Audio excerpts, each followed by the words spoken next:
The moment I found out, it was like my world just shattered. The kind of pain that chokes you, pulls at every fiber of who you thought you were, who you thought he was. I felt it deep in my chest, a suffocating weight of betrayal I never imagined I'd have to face. You build a life with someone brick by brick, until you believe nothing could tear it down. And then, in a single instant, a single moment of truth, that whole life comes crumbling down and there's nothing you can do to stop it. It had all started a month ago when Daniel left for his business trip to Abu Dhabi. His company was expanding and he was supposed to be there for 3 weeks, overseeing some crucial partnerships. I remember standing by the door, waving goodbye as he got into the car for the airport. I felt proud of him.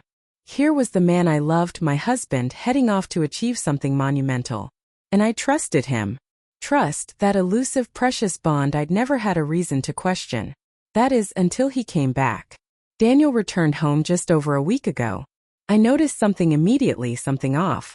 At first it was just small, almost invisible things, the way he avoided eye contact, the way he seemed distant, like he was physically there, but his mind was miles away. And then one night, as he was asleep next to me, his phone lit up with a message. I wasn't the type to check his phone. We had always respected each other's privacy. But this was different. It was instinct, a magnetic pull I couldn't ignore. Something urged me to pick it up. There it was, an unsaved number with a foreign country code, the UAE. The message was simple. Miss you already. Can't wait until next time. My heart stopped. My mind went blank, then flooded with every imaginable thought. I read it over and over, hoping it would somehow change, that it was a mistake. But it wasn't. I scrolled up, needing to see everything, needing to know what else had been hidden from me. As I scrolled through the messages, my hands trembling, I saw the conversations they'd had, the words he'd used to describe her, the things he'd said he'd missed. It was all right there, in plain text, like the final nail in a coffin. You're so beautiful, he'd written. I can't stop thinking about you. My chest tightened and I had to force myself to breathe. How many times had he said the same to me, looking into my eyes, holding me close, making me feel like I was the only one? When I confronted him the next morning, he tried to deny it at first. He looked at me, stammering, his face pale as he tried to come up with excuses. But there was no excuse big enough to cover up what he'd done. Finally, he just stopped, sighed, and admitted it. He told me it was a mistake, a one-time thing. He blamed the loneliness, the long hours, the heat of the moment. Like somehow, it was the city of Abu Dhabi itself that had forced him into another woman's arms. But it wasn't the city. It was him. It was the man I thought I knew better than anyone else in the world. The man I trusted with my life, my heart, my future. And yet, he had thrown it all away in one night. One night that would haunt me forever. That would change everything between us. The days since that morning have been a blur. He says he's sorry, that he loves me, that he'll do anything to make it right. He says he wants to go to therapy, that he's committed to making this work. But how do you come back from this?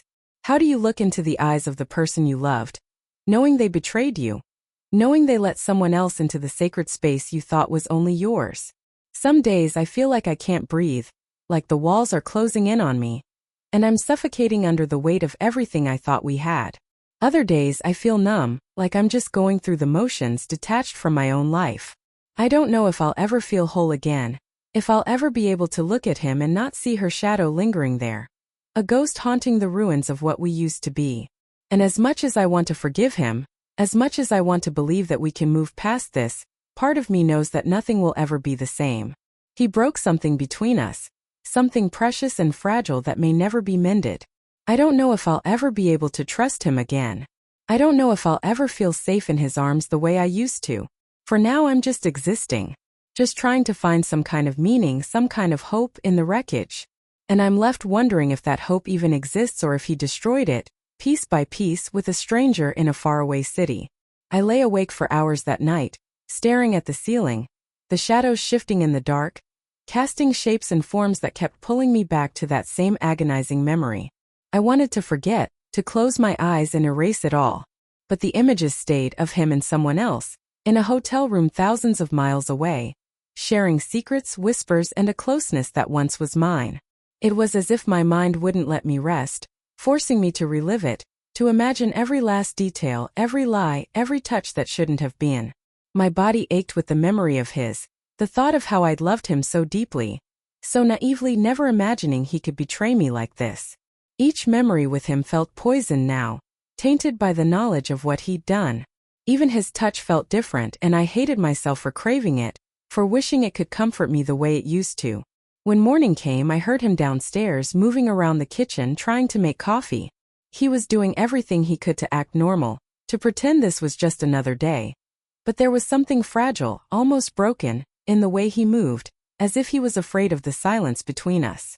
I stayed in bed a little longer, summoning the energy to face him, to decide if I would be calm or if I'd scream, if I'd pretend everything was fine, or if I'd demand answers I knew might only hurt me more. I made my way downstairs, my feet heavy, and he looked up as I entered the room. The look on his face, guilt mixed with a desperation I hadn't seen before. He opened his mouth as if to speak, but then stopped, and I saw him hesitate, his gaze dropping to his hands.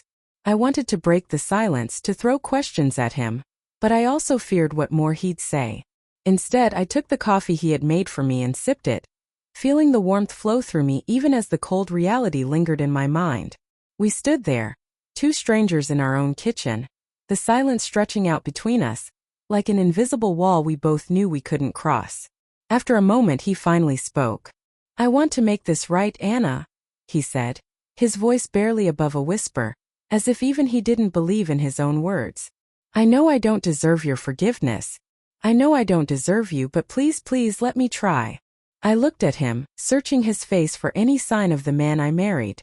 I wanted to see remorse, to see genuine regret, but I also wanted to see that spark he used to have, that passion that once made me fall in love with him. But now there was only a tired, broken man. A stranger who'd replaced the husband I thought I knew. "What are you even asking for, Daniel?" My voice was barely steady. "Forgiveness? A chance to go back to how things were." I laughed bitterly, unable to hold back the anger that surged up, uncontainable. "How do I erase what I know? How do I forget what you did? You can't just say sorry and expect it to all go away." He looked down, the pain in his face almost tangible, but I couldn't feel sympathy for him. Not now. Not after what he'd put me through. He stayed silent, and I felt a twisted satisfaction in that. At least he didn't have the audacity to argue, to try to defend himself. I want to earn your trust back," he whispered, his voice cracking. "I'll do whatever it takes, Anna. Therapy, counseling, anything you need. I'll spend the rest of my life making this right." I shook my head, the words feeling hollow. What did it even mean to earn trust back? Trust wasn't something you could simply fix with time or apologies. Trust was something sacred, something that once broken was almost impossible to rebuild. But I didn't say any of this out loud. Instead, I took another sip of my coffee and looked out the window, watching the world outside as if I were somewhere else, far away from this pain. Days turned into weeks, and Daniel tried everything he could think of to make it right. He signed us up for counseling, he left work earlier to be home with me. He even started cooking dinners, something he'd never done before. He was trying, and I could see that. But every time he touched me, every time he looked at me with that wounded expression, all I could feel was anger and resentment bubbling up inside me, as if some invisible force were pushing me further and further away from him. In therapy, he spoke about the trip, about how lonely he felt, about how stressed he was with the project in Abu Dhabi. He described the woman, her laugh, her kindness, how she was just a friend at first. Someone who understood the pressure he was under. Someone who listened. But when he said this, all I could think was, where was I? Why didn't he turn to me? Why was a stranger's comfort worth more to him than the love we'd spent years building? Our therapist looked at me, urging me to respond, to open up, but I couldn't. I was a volcano on the brink of eruption, yet I couldn't find the words to express the sheer devastation I felt. The betrayal was like a living thing inside me, clawing at my heart, refusing to let me feel anything but its anger, its pain. As the weeks passed, I found myself wondering if I could ever forgive him, if we could ever find our way back to each other. There were days I felt a sliver of hope, moments when I saw glimpses of the man I once loved, and I thought maybe, just maybe, there was a chance. But then, inevitably, the memories would return, the cold reminder of that night, of the messages, of the lies. And with that, I'd be back in that darkness, drowning in a sea of doubt and despair. One night, as he was sleeping beside me, I lay there in the dark, wondering if it was worth it. Wondering if all his efforts, his apologies, his promises, if they could ever be enough. I'd read about couples who had survived affairs, who had somehow rebuilt their lives and moved forward. But I couldn't imagine what that would even look like.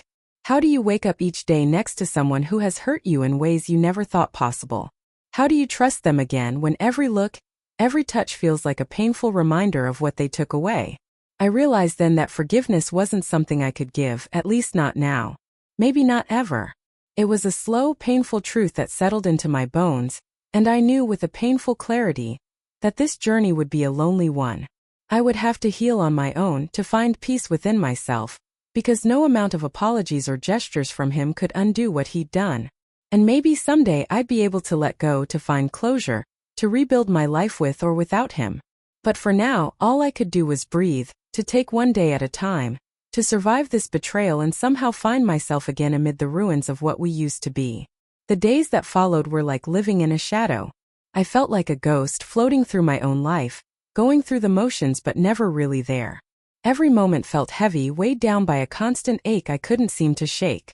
I still shared a home with Daniel, but it was as if we were separated by an invisible wall that neither of us could cross. We'd pass each other in the hallways, share a silent dinner, go to bed together.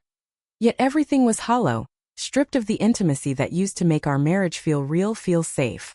Daniel kept trying in his own way. He seemed almost desperate to hold on to the last shreds of what we had. Every morning he'd bring me coffee in bed, a habit that had never been part of our lives before the affair. I think he was hoping it would be some sort of symbolic gesture, a way to rebuild. But every time I took that cup from him, I felt like a stranger in my own home, like I was merely playing a role, the wife who stays, who forgives, who forgets. The nights were the hardest. He'd reach for me in bed sometimes, and I'd have to force myself not to flinch. There was a time when his touch was my comfort, my refuge. But now, every brush of his fingers was a reminder of the hands that had touched someone else, that had betrayed me in ways I never thought possible. I hated the way I felt, the way I recoiled from the man who was supposed to be my partner, my best friend. Yet the anger didn't dissipate. It clung to me, a dark cloud I couldn't shake. One night, unable to sleep, I got out of bed and went downstairs, finding myself in the kitchen, staring at nothing in particular. The silence was so thick it felt almost alive, filling every corner of the room. I sat at the table, my head in my hands, wondering how it had come to this, how my life had been so thoroughly dismantled in just a few moments of weakness on his part. The air felt suffocating, and I realized I needed to get out. I needed space, air. Something that would remind me I still existed beyond this pain. I slipped on a coat, grabbed my keys and went outside. The street was quiet, the only sound the distant hum of passing cars. I started walking, no destination in mind, just a need to escape the walls that had witnessed so much of our brokenness. The night was cold, crisp, the air biting at my skin in a way that felt almost cathartic. I walked aimlessly, my thoughts swirling around the betrayal, the loss, the loneliness that had seeped into every part of me. Eventually, I found myself at a small park we used to go to, back in the early days of our relationship. It was where he had first told me he loved me, on a chilly autumn evening much like this one. I could still remember the way he'd looked at me, his eyes bright with sincerity, his smile warm and full of promise. I sat on one of the benches, feeling the weight of those memories wash over me, mingling with the bitter reality of who we'd become. Sitting there, I let myself cry for the first time in weeks. I cried for the love I thought we had, for the future I thought was certain, for the woman I used to be before his betrayal shattered me. The tears came freely, silent and steady, like a river of grief that had been building up, waiting for the moment it could finally break free. I don't know how long I sat there, letting the cold night air wash over me, numbing me in a way that felt strangely comforting. I thought about all the things I wanted to say to him, all the questions I still didn't have answers to. Why had he done it? Was it worth it? Did he think of me at all when he was with her? Did he realize what he was throwing away? Or was it only in hindsight that he felt regret? And then beneath all of those questions, there was the one that haunted me most of all. Could I ever forgive him? Was there a part of me that still loved him enough to let this go, to rebuild from the ashes of what we'd once had? I didn't know. I didn't have any answers that night. only a hollow ache and the weight of everything we'd lost. When I finally returned home, Daniel was awake, sitting on the couch, his face drawn and pale. He looked up as I entered, relief mingling with something else in his eyes. Guilt, shame, fear. For a moment, neither of us spoke. The silence was thick, but there was something raw, almost vulnerable in his expression, as if he was waiting for me to say something, to give him a sign that I hadn't completely given up on us. Without a word, I went upstairs to our bedroom, leaving him alone in the dark.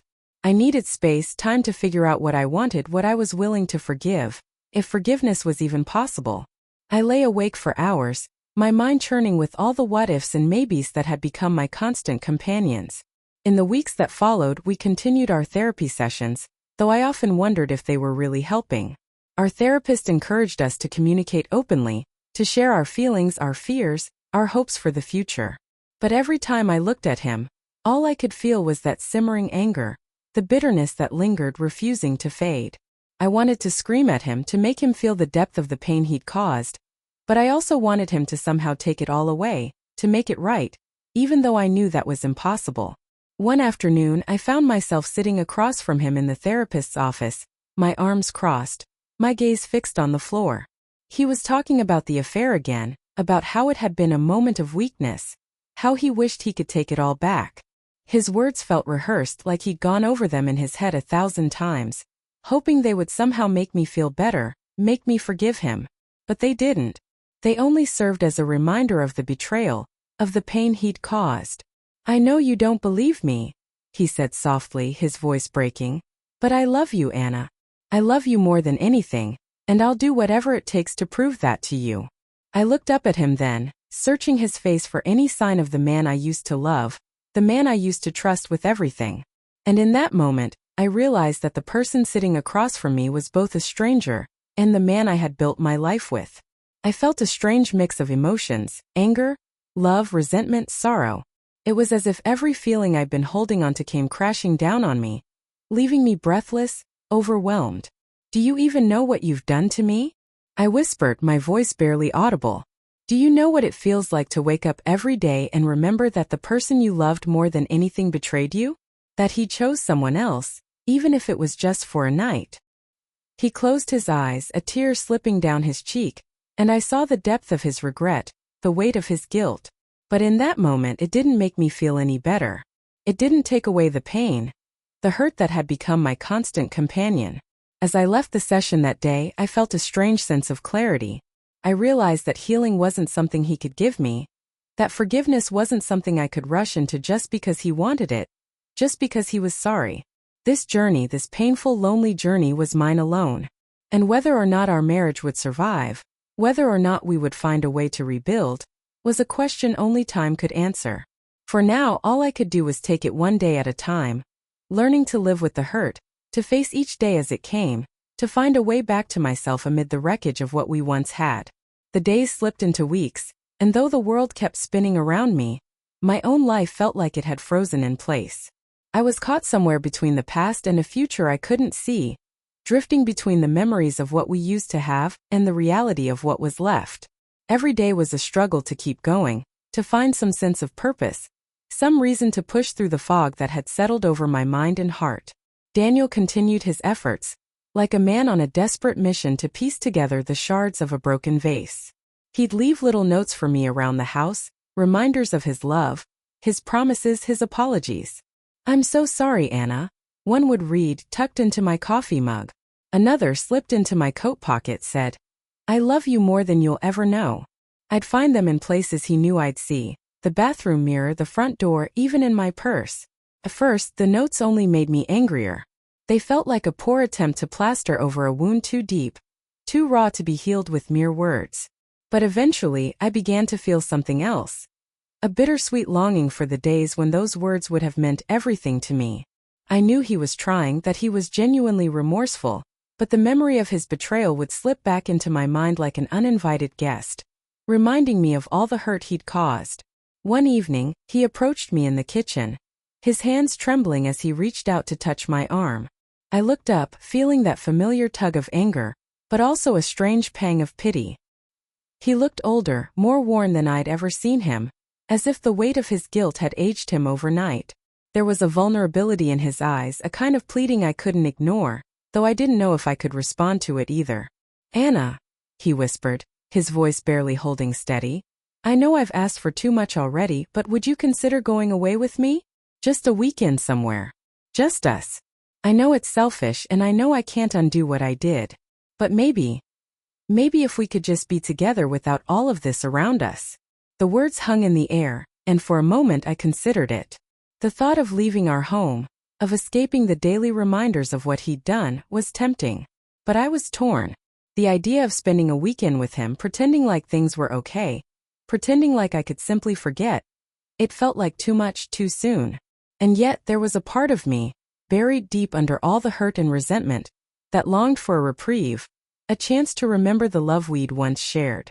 "I don't know, Daniel," I replied, my voice softer than I'd intended. "I don't know if I'm ready for that." He nodded, understanding. But he didn't give up. Every day he'd ask again, gently, without pressure, as if he were waiting for me to find the courage to say yes. After a few more weeks of his persistence, I finally relented. Maybe it was curiosity, maybe it was the need for a change, or maybe it was that tiny glimmer of hope I was too afraid to admit I still carried.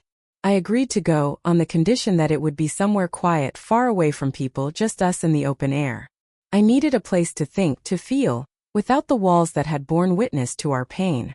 The following weekend we set out to a small cabin by the lake, tucked away in the woods. The drive was mostly silent, each of us lost in our own thoughts. I watched the trees blur by, the road winding beneath us, and tried to steel myself for whatever might come. Part of me feared I'd feel trapped with him, that every second spent together would only deepen the wounds I was still nursing. But another part of me hoped that the fresh air, the change of scenery, would offer a momentary escape from the pain. When we arrived, the cabin was just as isolated as I'd imagined, small and simple, with only the essentials. The lake stretched out before us, calm and reflective, mirroring the gray sky above. I stepped out of the car, breathing in the crisp air, feeling the weight of our shared silence pressing down on me. Daniel joined me, and for a moment we stood side by side, just looking out at the water. Inside, the cabin was cozy, warm, with a small wood-burning stove and a thick rug by the fireplace. We settled in, unpacking our things in silence, each movement careful, measured, as if we were treading on fragile ground. That first night we sat by the fire, nursing cups of tea, not quite looking at each other. The flames crackled, filling the silence with a gentle warmth, but it wasn't enough to ease the tension between us. Finally, Daniel broke the silence. "Anna," he began, his voice heavy, "I know this isn't easy for you, and I know it's my fault we're here, like this. But if there's anything I can do, anything at all, just tell me. I'll do it." I looked into his eyes, seeing the raw vulnerability there, the remorse that was almost palpable. "I don't know what I need, Daniel," I said softly. "I don't even know what forgiveness looks like, or if it's even possible. But I'm here. That's all I can promise right now." He nodded, a faint glimmer of hope flickering in his eyes. And for the first time in a long time I felt a small sliver of peace, a tiny sense that maybe, just maybe, this was a start. Over the next few days we settled into a quiet rhythm. Mornings were spent walking by the lake, our steps silent as we wandered along the shore, the stillness of the water mirroring the silence between us. In those moments there was a kind of solace in being together without speaking, in letting the natural world around us fill the gaps that words couldn't bridge. The lake was calm, the trees towering and wise, and sometimes I'd close my eyes and let the sounds of the forest wash over me, feeling a small, fragile peace. One afternoon, as the sun began to set, Daniel took my hand, his touch tentative, as if he feared I'd pull away. But I didn't. I let his fingers intertwine with mine, feeling the familiar warmth that had once been my comfort. We sat on the edge of the dock, our feet dangling above the water, watching as the sun dipped below the horizon, casting shades of pink and gold across the sky. In that quiet moment I felt something shift inside me. It wasn't forgiveness, not yet. But it was a tiny crack in the wall I'd built around myself, a small willingness to let him in, even if only for a moment. I looked over at him, his profile etched against the fading light, and saw the man I'd fallen in love with all those years ago, the man I thought I'd lost. "Do you remember when we came here for our anniversary?" he asked, his voice barely above a whisper. You wore that red dress, the one you said you hated because it was too tight. I laughed softly, the memory bringing a bittersweet smile to my face. And you insisted on taking 100 pictures, even though I kept telling you to stop. He smiled, a quiet, sad smile that held 1,000 unspoken apologies.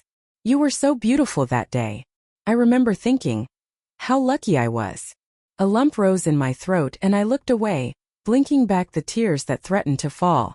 There was so much I wanted to say, so many words that felt tangled in my chest, but I didn't know where to begin. That night we lay in bed, the silence stretching out between us, and I found myself reaching for his hand, needing the comfort of his touch. He held onto me gently, carefully, as if he were afraid to hurt me, and for the first time in months, I felt a flicker of the love that had once bound us together. It wasn't a solution. It wasn't forgiveness. But it was a beginning. And as I drifted into sleep, cocooned in the warmth of his embrace, I felt the smallest, most fragile sense of hope. Maybe, just maybe, there was a way forward, a path we could forge together, one small step at a time. The next morning I woke up to the quiet sound of rain pattering on the roof, the gentle rhythm filling the cabin with a kind of soothing stillness. Daniel was already awake, lying next to me, watching me with a soft, tentative look I hadn't seen in so long. For a second, everything felt normal. For a second, I was simply his wife and he was my husband, and the world was just the two of us, cozy and warm in this little cabin by the lake. But the weight of reality crept back in almost immediately, reminding me of the betrayal that lingered like a bruise, tender and unhealed. I looked away, pulling myself out of bed, trying to shake the mixture of sadness and longing that was already twisting in my chest. I could feel Daniel watching me as I moved around the small kitchen, brewing coffee and staring out the window at the lake, gray and misty under the cloudy sky. As I sipped my coffee, Daniel joined me at the window, his presence a solid warmth beside me. He reached out, placing a tentative hand on my shoulder, and for a moment I considered leaning into it, letting myself believe that things could be simple, that love could outweigh pain. But then, as if sensing my hesitation, he withdrew his hand, and I could see the flash of hurt in his eyes, the same hurt that had mirrored mine in these last few months. I'm sorry, he said softly, almost to himself. I know I keep saying it, and I know it's not enough, but I don't know what else to say, Anna. I don't know how else to show you. He trailed off, his words fading into the quiet of the cabin, and I felt the weight of his guilt, his remorse. I knew he was trying.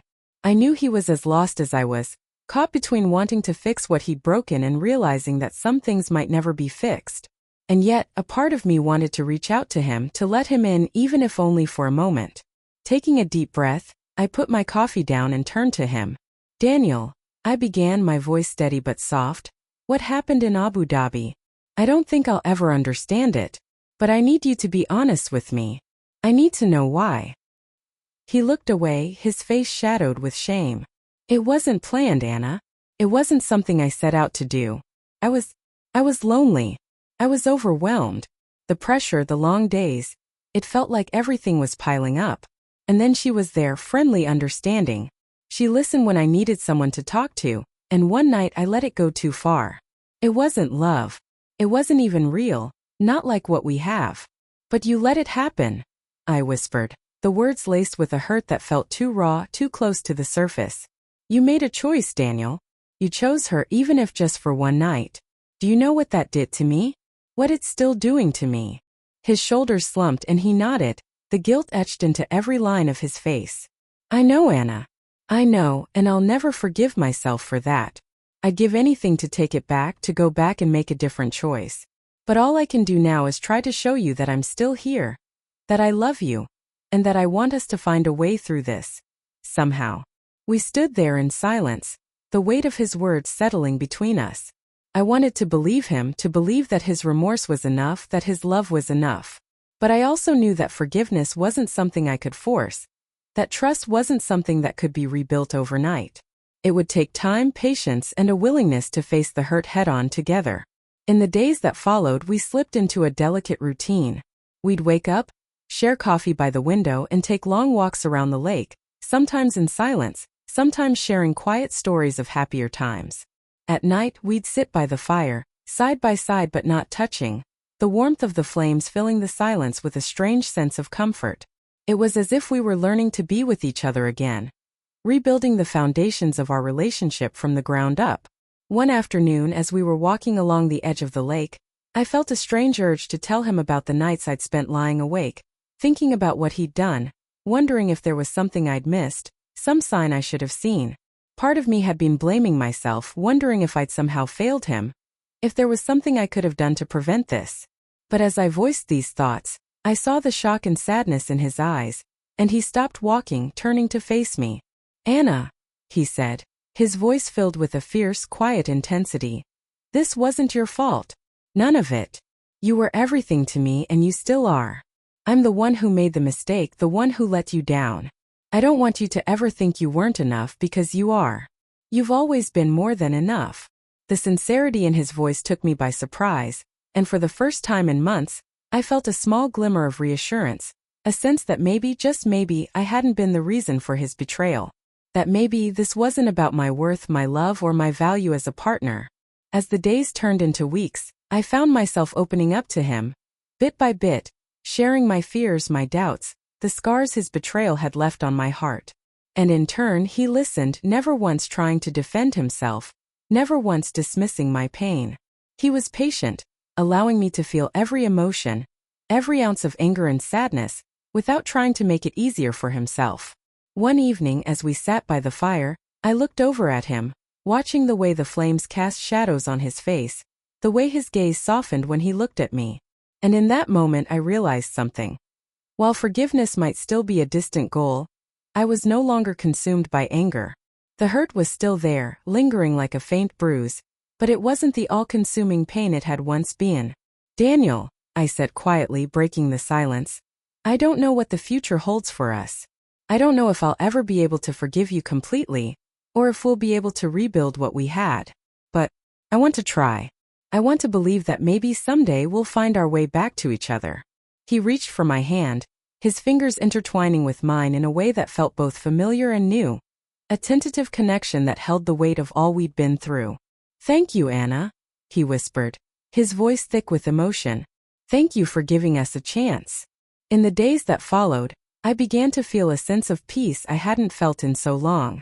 It wasn't the blissful peace of forgetting, or the easy peace of ignorance. It was a hard-won, fragile peace, born from the ashes of our shared pain.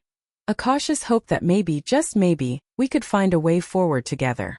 Our time at the cabin drew to a close, and as we packed up, I felt a bittersweet pang, knowing that we were leaving behind this safe, secluded space where we'd started to heal, where we'd started to remember what it meant to be us again. But I also knew that our journey wasn't tied to a place. It was something we'd carry with us, wherever we went. Back home, life resumed its familiar rhythms, but there was a difference now, a quiet determination in both of us to keep working, to keep trying. There were still difficult days, moments when the hurt resurfaced, when old wounds reopened. But each time we faced it together, slowly learning to trust each other again, to lean on each other even when it hurt. Months passed and gradually our lives began to feel whole again. Though the scars of his betrayal remained, a reminder of the journey we'd taken. I knew I would never forget what had happened, that it would always be a part of our story. But I also knew that it didn't have to define us, that we could choose to build something new, something stronger, out of the love and resilience that had carried us through. One evening, as we sat on our porch, watching the sunset paint the sky in shades of pink and gold, Daniel took my hand, his gaze filled with a warmth and sincerity I hadn't seen in so long. "Thank you," he whispered, his voice soft. "Thank you for giving me a second chance, for believing in us, even when I didn't deserve it." I looked at him, a small smile playing on my lips. "Thank you for earning it, for showing me that love can survive even the darkest of days." And as we sat there, hand in hand, watching the sun dip below the horizon, I felt a quiet, unbreakable certainty settle in my heart. We had been tested, broken, and rebuilt, and though our journey had been painful, it had led us to a place of understanding, a place of love that was deeper and more resilient than ever before. As we continued to rebuild our lives together, our days took on a new meaning. Each moment felt like a conscious choice, a choice to stay, to believe, to hold on to the love we had spent so many years nurturing. I knew our journey would be long, filled with moments of both peace and pain, But I had begun to feel a quiet strength in us, a resilience I hadn't known we possessed. There were days when the past still haunted me, when the memory of his betrayal would sneak up like a shadow, cold and heavy. Sometimes it would be triggered by something small, a passing glance, a word he said, the way he looked at me with that lingering guilt in his eyes. And in those moments the hurt would rise up, sharp and relentless, reminding me that healing wasn't linear, that forgiveness was a journey, not a destination. One of those days came during a dinner we'd planned together, an attempt to bring some normalcy back into our relationship. Daniel had spent hours cooking, trying to recreate one of our favorite dishes from a restaurant we loved. The smell of garlic and spices filled the air, and as we sat down there was a warmth between us, a quiet comfort that felt real. We laughed, talked about work, shared memories of the first time we'd had that dish, back when we were young and everything had felt so simple. But then out of nowhere a memory surfaced, an image of that message on his phone, the one that had started everything, the one from her. "Miss you already. Can't wait until next time." The words echoed in my mind, hollow and cold, and suddenly the laughter, the warmth felt like a fragile illusion. I tried to push it down, to hold on to the happiness of the moment, but the feeling grew stronger, tightening in my chest until I could barely breathe. Daniel noticed immediately. He set his fork down, concern etched across his face. "Anna, what's wrong?" His voice was gentle, and yet it triggered a spark of anger in me, a reminder of the hurt he'd caused. I took a shaky breath, trying to compose myself, but the words tumbled out before I could stop them.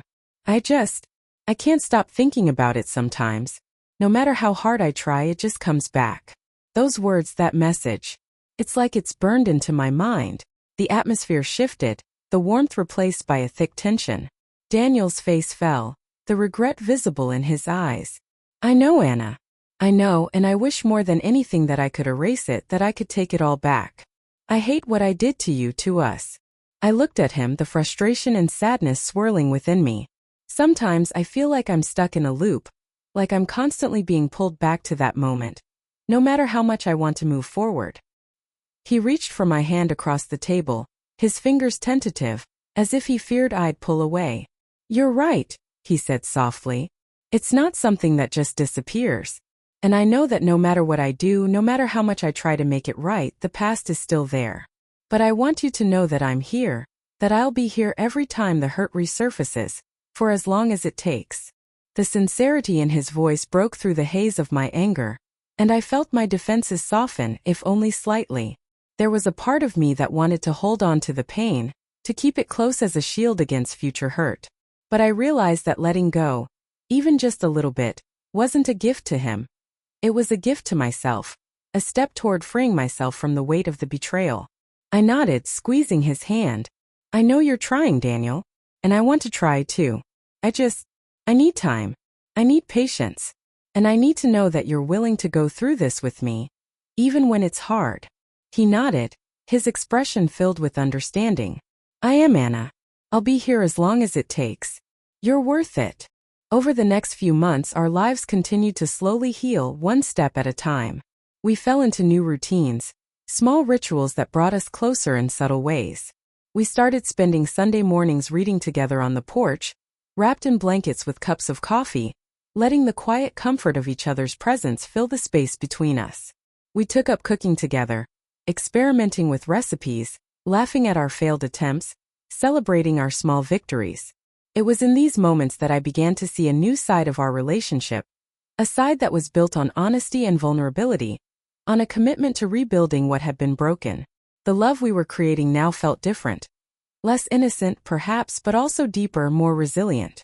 It was a love that had been tested, scarred, and yet somehow still strong. One evening, as we were cleaning up after dinner, Daniel turned to me, a serious expression on his face. "I want to tell you something," he said, his voice steady but soft. I paused, setting down the dish I was holding, bracing myself for whatever he was about to say. "What is it?" He took a deep breath, his gaze unwavering. "I've been thinking a lot about us, about everything that's happened. And I realized something. I realized that, before all of this, I took you for granted. I took us for granted. I thought that no matter what, we'd always be okay. That love was enough to keep us together." He looked away for a moment, gathering his thoughts. But I see now that love isn't just something that's there. Something that just exists. Something you have to work at, something you have to protect every day. I didn't protect it, Anna. I let it slip and I let you down. His words struck a chord in me, a deep, painful truth that I'd been afraid to face. I realized that I too had fallen into a pattern of complacency, assuming that our love would be strong enough to weather anything, even when we stopped putting in the effort. His betrayal was his choice, his mistake, but the fractures in our relationship, the small cracks we'd ignored, had been growing long before that night in Abu Dhabi. I think we both did, I replied softly, feeling a weight lift as I spoke the words. We both got comfortable. We both forgot that love needs care, that it needs more than just existing. He looked at me, and in that moment I saw a glimmer of the hope we'd been searching for. A new understanding between us, a shared commitment to protect the love we'd taken for granted, to rebuild not just what we'd lost, but to create something even stronger.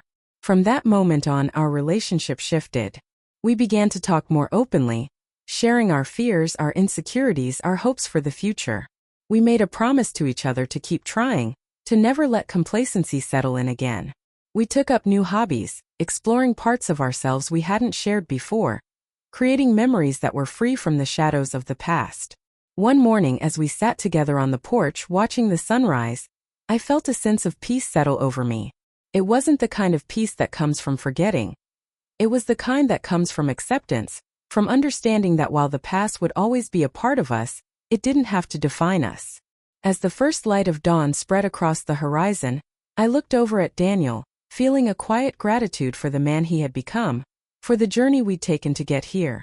He met my gaze, his eyes filled with that same quiet understanding, and he took my hand, giving it a gentle squeeze.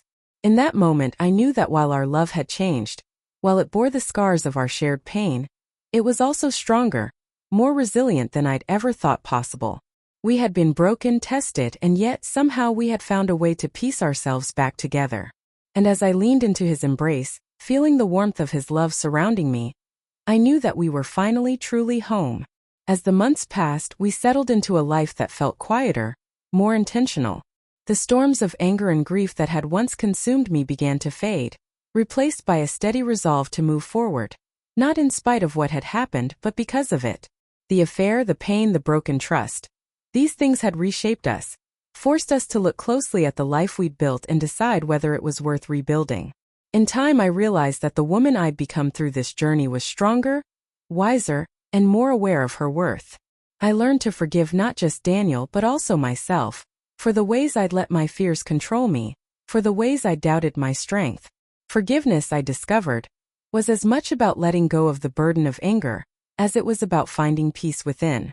One evening Daniel and I sat on our porch, the sky streaked with deep purples and golds as the sun dipped below the horizon.